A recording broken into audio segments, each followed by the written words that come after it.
Russia Ukraine യുദ്ധത്തിൽ റഷ്യയ്ക്ക് വളരെ പ്രധാനപ്പെട്ട ഒരു നഷ്ടം ഉക്രൈൻ ഇപ്പോൾ സൃഷ്ടിച്ചിട്ടുണ്ട്. റഷ്യയുടെ S-400 യൂണിറ്റ് അത് എത്രത്തോളം പ്രധാനപ്പെട്ടതാണെന്ന് നമുക്കറിയാം. നിലവിൽ ലോകത്തിലുള്ള എയർ ഡിഫൻസ് സിസ്റ്റം യൂണിറ്റ്സിൽ S-400 ഒരു പ്രത്യേക സ്ഥാനം തന്നെയുണ്ട്. അങ്ങനെയുള്ള S-400 ഇന്നുവരെയും പല സ്ഥലങ്ങളിൽ ആക്രമിച്ചിട്ടുണ്ട്. പല സാഹചര്യങ്ങളിലും അതിന്റെ റഡാറുകൾക്ക് നാശം സംഭവിച്ചിട്ടുണ്ട്. ഉക്രൈൻ ഇതിനു മുൻപ് S-400 ലക്ഷ്യം വെച്ചിട്ടുണ്ട്. എന്നാൽ ഇപ്പോൾ ഉക്രൈൻ ചെയ്തിരിക്കുന്ന ഈ ഒരു കാര്യം റഷ്യയ്ക്കുള്ളിൽ ചെയ്തത് മാത്രമല്ല. ഈ കൺട്രോൾഡ് റഡാർ ആദ്യമായി ഉക്രൈൻ പ്രെസിഷൻ ഗൈഡഡ് സ്ട്രൈക്കിന് ഇരയായി മാറി. ഇത് കേൾക്കാൻ വളരെ ചെറിയ കാര്യം പോലെ തോന്നാം.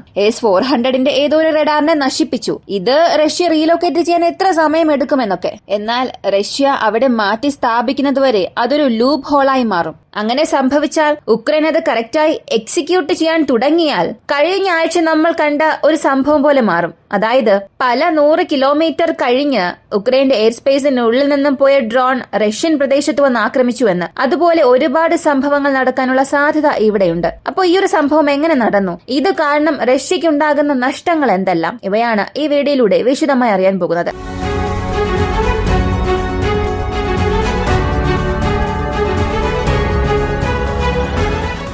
S-400 സംബന്ധിച്ച് പല തരത്തിലുള്ള റഡാർസ് അതിൽ ഉപയോഗിക്കുന്നുണ്ട്. ലോങ് റേഞ്ച് ട്രാക്കിങ്ങിനായി പ്രത്യേക റഡാർ, വെപ്പൺ ലോക്ക് ചെയ്യുന്നതിനും ലോക്ക് ചെയ്യുന്ന വെപ്പനെ ട്രാക്ക് ചെയ്യുന്നതിനും പ്രത്യേക റഡാർ, കൂടാതെ പല ആൾട്ടിറ്റ്യൂഡിൽ 400 കിലോമീറ്റർ എന്ന ഡിസ്റ്റൻസിനും അപ്പുറം അധികം ഉയരത്തിൽ പറക്കാൻ കഴിവുള്ള ബാലിസ്റ്റിക് മിസൈൽസും അകത്തേക്ക് വരുന്ന ക്രൂയിസ് മിസൈൽസിനെയും കണ്ടുപിടിക്കാൻ പ്രത്യേക റഡാർ. ഇങ്ങനെ 4-5 സെറ്റ് ഓഫ് റഡാറുകൾ ചേർന്നതാണ് S-400 റഡാർ കോംപ്ലക്സ്. ഇവയെല്ലാം ചേർന്ന് മിസൈൽ ഫയർ ചെയ്യുക അല്ലെങ്കിൽ മിസൈലുമായി കമ്മ്യൂണിക്കേറ്റ് ചെയ്യിപ്പിക്കുക, ഇതെല്ലാം കമാൻഡ് സെന്ററിന്റെ ജോലിയാണ്. ഇനി ഇതിൽ ഏത് റഡാറാണ് ഇപ്പോൾ ഉക്രൈൻ നശിപ്പിച്ചത് എന്ന് നോക്കിയാൽ 9-2N6 എന്ന് പറയപ്പെടുന്ന കൺട്രോൾഡ് റഡാറാണ് ഉക്രൈന്റെ സ്ട്രൈക്കിൽ ന്യൂട്രലൈസ് ആയത്. പൊതുവെ ഈ ഒരു റഡാറിന്റെ ജോലി ടാർഗറ്റ് ട്രാക്ക് ചെയ്യുകയോ അല്ലെങ്കിൽ ടാർഗറ്റിനെ ഫീഡ് ചെയ്യുകയോ അല്ല. ഇതിനെ സംബന്ധിച്ച് ഒറ്റ സമയത്ത് 18 ടാർഗറ്റ്സിനെ ട്രാക്ക് ചെയ്യും. കൂടാതെ ആ ടാർഗറ്റ് കോർഡിനേറ്റ്സിനെ 8 മിസൈലിലേക്ക് ഒറ്റ സമയത്ത് തന്നെ ഫീഡ് ചെയ്യും. അങ്ങനെ മിസൈലുകൾക്ക് ഇൻപുട്ടായി നൽകിയതിനു ശേഷം ഈ 9-2N6 എന്ന് പറയപ്പെടുന്ന കൺട്രോൾഡ് റഡാറിന്റെ ജോലി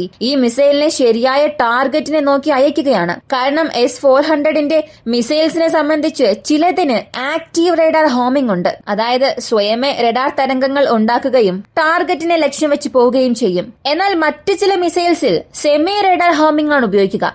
അതായത് താഴെ ഗ്രൗണ്ട് സ്റ്റേഷനിൽ നിന്നും വരുന്ന ഇൻപുട്സ് ഉപയോഗിച്ചാണ് അവർ വർക്കാകുന്നത്. ഇങ്ങനെ പ്രധാനപ്പെട്ട എല്ലാ ജോലികൾക്കും ഉപയോഗിക്കുന്നത് കൺട്രോൾഡ് റഡാർ ആണ്. ടാർഗറ്റിൽ ചെന്ന് മിസൈൽ എൻഗേജ് ആകുന്നതുവരെയും ആ ടാർഗറ്റിനെ ആക്രമിക്കുന്നതുവരെയും അതിനെ കൺട്രോളിൽ വെച്ചിരിക്കുന്നത് ഈ കൺട്രോൾഡ് റഡാറിന്റെ ജോലിയാണ്. ഇതിനകം ഒക്കുപ്പൈഡ് ഡോൺബോസ് റീജിയണിലായാലും ബെൽഗറോഡ് റീജിയണിലും ATACMS ഫയർ ചെയ്ത് ഇവയെ ആക്രമിക്കാൻ ശ്രമിച്ചിട്ടുണ്ട്. അതും 2024 അവസാനത്തിൽ ഡോൺബോസ് റീജിയണിൽ റഡാർ സ്റ്റേഷൻ, ലോഞ്ചേഴ്സ് ഇവയെയും ഉക്രൈൻ ലക്ഷ്യം വെച്ചിരുന്നു. എന്നാൽ ആദ്യമായി റഷ്യയ്ക്കുള്ളിൽ വെച്ച S-400 ഉക്രൈൻ ആക്രമിക്കുന്നത് ഇതാദ്യമായാണ്. ഇതിനായി അവർ എങ്ങനെയുള്ള മിസൈൽസ് ഉപയോഗിച്ചു എന്നുള്ളത് ഉക്രൈന്റെ ആർമഡ് ഫോഴ്സസോ അല്ലെങ്കിൽ ഉക്രൈന്റെ ചാര സംഘടനയോ പറഞ്ഞിട്ടില്ല. അതിനായിട്ടുള്ള യാതൊരു തെളിവുകളും നൽകുന്നില്ല. ഇങ്ങനൊരു സംഭവം നടന്നു എന്നുള്ളത് സത്യമാണ്. റഷ്യൻ അഫിലിയേറ്റഡ് ടെലഗ്രാം ചാനൽസും ഇത് കൺഫേം ചെയ്തു. അങ്ങനെ റഷ്യയുടെ പ്രധാനപ്പെട്ട ഒരു റഡാറിനെ ആക്രമിച്ചതുകൊണ്ട് അവിടെ ഒരു വലിയ ഗ്യാപ്പ് തന്നെ ഉണ്ടായിട്ടുണ്ട്. ഇനി നിങ്ങൾക്കൊരു സംശയം വരാം, റഷ്യയുടെ പക്കൽ ഓണേഴ്സ് എന്ന് പറയപ്പെടുന്ന വളരെ വലിയ ഒരു ചുമര് പോലുള്ള ഘടനയുള്ള ലോങ് റേഞ്ച് റഡാർസ് ഉണ്ടല്ലോ, അപ്പോൾ എന്തുകൊണ്ട് ഉക്രൈൻ ഡ്രോൺസ് അകത്തേക്ക് വരുമ്പോൾ അല്ലെങ്കിൽ അവരുടെ ലോങ് റേഞ്ച് സഞ്ചരിക്കുന്ന ഡ്രോൺസ് അകത്തേക്ക് വരുമ്പോൾ അത് റഷ്യയെ കൊണ്ട് ട്രാക്ക് ചെയ്യാൻ സാധിക്കുന്നില്ല എന്നൊരു ചോദ്യം വരണം. ഇത് വളരെ ലളിതമായ കോൺസെപ്റ്റ് ആണ്. ഈ മാപ്പ് ഒന്ന് നോക്കുക. റഷ്യയുടെ ഏതൊക്കെ സ്ഥലങ്ങളിലാണ് റഡാർ ഉള്ളത് അതിനാണ് കാണിക്കുന്നത്. ഇവ ഓവർലാപ്പിംഗ് റഡാർ എന്ന് പറയും. കാരണം ഒന്നിന്റെ കവറേജിൽ നിന്നും മറ്റൊന്ന് കമ്മ്യൂണിക്കേറ്റ് ചെയ്യും. ഇങ്ങനെ ഒന്നോടൊന്ന് കമ്മ്യൂണിക്കേറ്റ് ചെയ്യുന്നത് പോലെയാണ് സൃഷ്ടിച്ചിരിക്കുക. ഇനി ഇവ ഓരോന്നും ഇന്റർസെപ്റ്റ് ആകുമല്ലോ. ഈ ഇന്റർസെപ്റ്റ് ആകുന്ന സ്ഥലങ്ങളിൽ ചില ഗ്യാപ്പ് ഉള്ളത് കാണാൻ സാധിക്കും. സത്യത്തിൽ ഇത് ഓപ്പൺ സോഴ്സിൽ ലഭിക്കുന്ന വിവരം മാത്രമാണ്. തുറന്നു പറഞ്ഞാൽ എല്ലാ റഡാറിനെ കൊണ്ടും 100% അകത്തേക്ക് വരുന്ന ത്രെഡ്സിനെ ന്യൂട്രലൈസ് ചെയ്യാൻ സാധിക്കില്ല. അത് നമ്മുടെ ഇന്ത്യ ഉപയോഗിക്കുന്ന റഡാർ ആയാലും അമേരിക്ക ഉപയോഗിക്കുന്നതായാലും ഇനി റഷ്യ, ചൈന, ഏത് രാജ്യത്തിന്റെ റഡാറും അകത്തേക്ക് വരുന്ന ത്രെഡ്സിനെ തീർച്ചയായും 100% ന്യൂട്രലൈസ് ചെയ്യാൻ സാധിക്കില്ല. എന്നാൽ ഈ അകത്തേക്ക് വരുന്ന ത്രെഡിന്റെ സൈസ് വലുതാകും തോറും ഇവരെ കൊണ്ട് 100% ആക്യുറസിയോടുകൂടി ട്രാക്ക് ചെയ്യാൻ സാധിക്കും. സാധാരണ ഉക്രൈൻ ഡ്രോൺസിനെ സംബന്ധിച്ച് അവ വളരെ ലോ ആൾട്ടിറ്റ്യൂഡിലാണ് പറക്കുക. റഷ്യൻ ഡ്രോൺ ഉക്രൈനുള്ളിൽ പോകുമ്പോഴും ഇതേ അവസ്ഥ തന്നെയാണ്. എന്നാൽ റഷ്യ ഒരു മാസ് ഡ്രോൺസ് അയക്കും, സ്വാം ഡ്രോൺസ് അകത്തേക്ക് അയക്കും. ഒരേ സമയത്ത് 50-60 ഡ്രോൺസിന് അകത്തേക്ക് അയക്കുമ്പോൾ അത് വളരെ എളുപ്പത്തിൽ ഉക്രൈൻ കണ്ടുപിടിക്കുകയും ന്യൂട്രലൈസ് ചെയ്യുകയും ചെയ്യുന്നു. ഉക്രൈന്റെ പക്കൽ നിന്ന് വരുന്ന വാർത്തകൾ നോക്കിയാൽ തന്നെ മനസ്സിലാകും. റഷ്യ അയച്ച ഡ്രോൺസിൽ 80% വരെയും ആന്റി ഡ്രോൺസ് ഗൺസ് ഉപയോഗിച്ചും ഇലക്ട്രോണിക് ജാമിംഗ് യൂണിറ്റ്സ് ഉപയോഗിച്ചും മാത്രമാണ് റഷ്യയുടെ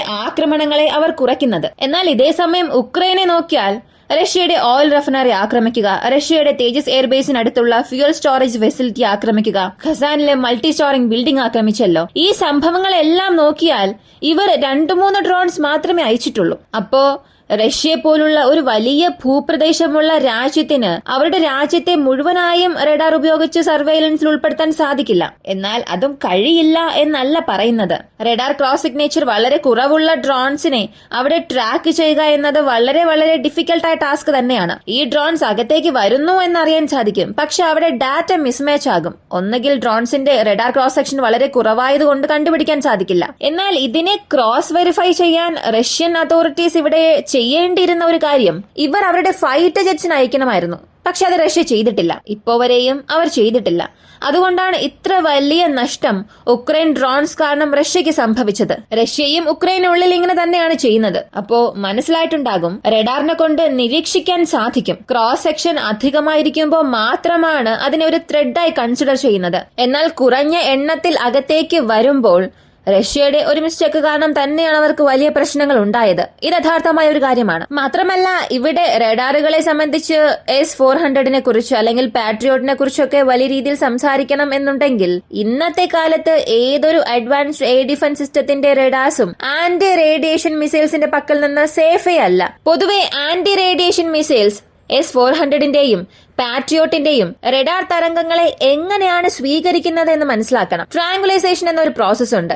ഒരു വിമാനം പറന്നുകൊണ്ടിരിക്കുകയാണെങ്കിൽ അത് എയർ ടു സർഫസ് ആണ്. ആകാശത്തിലെ ഒരു വിമാനത്തിൽ നിന്നും അയക്കുന്ന മിസൈൽ താഴെ തറയിലുള്ള റഡാർ നിലയങ്ങളെ ആക്രമിക്കുന്നു. ഇത് ട്രയാങ്കുലേഷൻ എന്ന കോൺസെപ്റ്റിൽ പറയും. എന്നാൽ അവിടെ ഒരു വിമാനം മാത്രമായിരിക്കില്ല കമ്മ്യൂണിക്കേറ്റ് ചെയ്യുന്നത്. കുറഞ്ഞത് 2-3 വിമാനങ്ങൾ ഡിഫറെന്റ് ആംഗിളിൽ നിന്നും കമ്മ്യൂണിക്കേറ്റ് ചെയ്യും. അത് ഒരു ട്രയാങ്കിൾ ഷേപ്പിലുള്ള ആംഗിൾ ആയിരിക്കും. അങ്ങനെ ഈ റഡാർ എമിഷൻസിനെ എല്ലാം ക്യാപ്ചർ ചെയ്യും. ക്യാപ്ചർ ചെയ്ത് അവസാനിപ്പിച്ച ശേഷം ഒരു ഇന്റർസെപ്ഷൻ പോയിന്റ് അവർ തന്നെ ചൂസ് ചെയ്യും. എവിടെയാണോ റഡാർ എമിഷൻസ് വളരെ സ്ട്രോങ് ആയ വേവ് ലെന്തിൽ വരുന്നു എന്നുള്ളത് ട്രയാങ്കുലൈസേഷൻ കോൺസെപ്റ്റ് വഴിയാണ് കണ്ടുപിടിക്കുന്നത്. അങ്ങനെ കണ്ടുപിടിച്ചതിന് ശേഷം കൃത്യമായ ഒരു കോർഡിനേഷൻ GPS വഴി ഈ മിസൈലുകൾക്ക് നൽകും. അപ്പോ ഈ മിസൈൽ അകത്തേക്ക് പോകുമ്പോൾ വെറും റഡാർ തരംഗങ്ങളെ മാത്രം വിശ്വസിച്ചല്ല പോകുന്നത്. ഇതിനകം നൽകപ്പെട്ടിരിക്കുന്ന GPS ലൊക്കേഷനിലൂടെ ഈ റഡാർ തരംഗങ്ങളെ ട്രാക്ക് ചെയ്ത് പോകും. ഈ കോൺസെപ്റ്റിലാണ് ആന്റി റേഡിയേഷൻ മിസൈൽസ് വർക്ക് ആകുന്നത്. ഇതിനെ കൗണ്ടർ മെഷർ ചെയ്യുന്നത് പോലെ ഗ്രൗണ്ടിലുള്ള റഡാർ സ്റ്റേഷന്റെ പക്കൽ പ്രോപ്പറായ ആന്റി റേഡിയേഷൻ കൗണ്ടർ മെഷർ ഉണ്ടോ എന്ന് ചോദിച്ചാൽ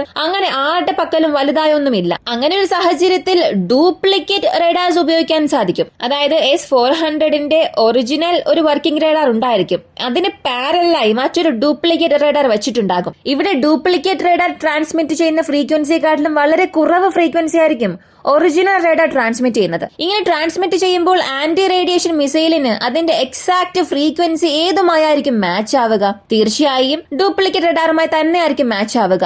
അങ്ങനെ അതിൽ ചെന്ന് ആക്രമിക്കും. ഇത് ഒരു പ്രോസസ്സാണ്.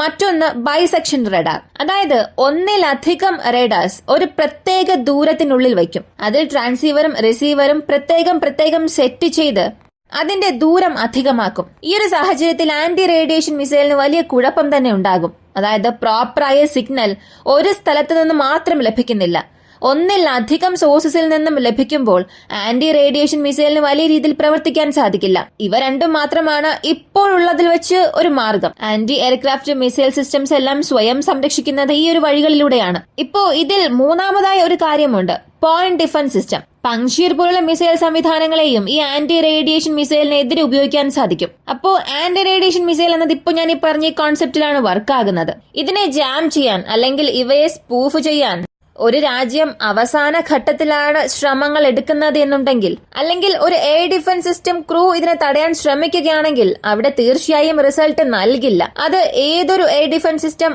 ആയിരുന്നാലും അതവിടെ ന്യൂട്രലൈസ് ചെയ്യപ്പെടുക തന്നെ ചെയ്യും. ഇത് റഷ്യയെ സംബന്ധിച്ച് 338 റെജിമെന്റ് ആന്റി എയർക്രാഫ്റ്റ് ഡിവിഷൻ അവരുടെ S-400 ആണ് ഡാമേജ് ആയി എന്ന് പറയുന്നത്. പക്ഷെ റഷ്യ ഇത് ഒഫീഷ്യലായി കൺഫേം ചെയ്തിട്ടില്ല. അവർ കൺഫേം ചെയ്യാനും പോകുന്നില്ല. കാരണം S-400നെ സംബന്ധിച്ച് ഇന്ന് അതിന്റെ മാർക്കറ്റ് വാല്യൂ എന്നത് ഈ ഒരു വാർത്ത വന്നതിന് ശേഷം വളരെ കുറഞ്ഞിട്ടുണ്ട്. അപ്പോ ഉക്രൈനും റഷ്യയും അവരുടെ സൈക്കോളജിക്കൽ വാർഫെയറും പല സ്ഥലങ്ങളിൽ ചെയ്യാൻ തുടങ്ങിയിട്ടുണ്ട്. ഈ ഒരു വീഡിയോ കുറിച്ചുള്ള നിങ്ങളുടെ അഭിപ്രായം എന്താണെന്നുള്ളത് കമന്റിൽ പറയുക. വീഡിയോ ഇഷ്ടമായാൽ ലൈക്ക് ചെയ്യുക, ഷെയർ ചെയ്യുക. ഇങ്ങനെയുള്ള വീഡിയോസ് കാണാൻ താല്പര്യമുള്ളവരാണ് നിങ്ങളെങ്കിൽ ഇപ്പോൾ തന്നെ നമ്മുടെ ചാനൽ സബ്സ്ക്രൈബ് ചെയ്യുക. മറ്റൊരു വീഡിയോയുമായി വീണ്ടും കാണാം.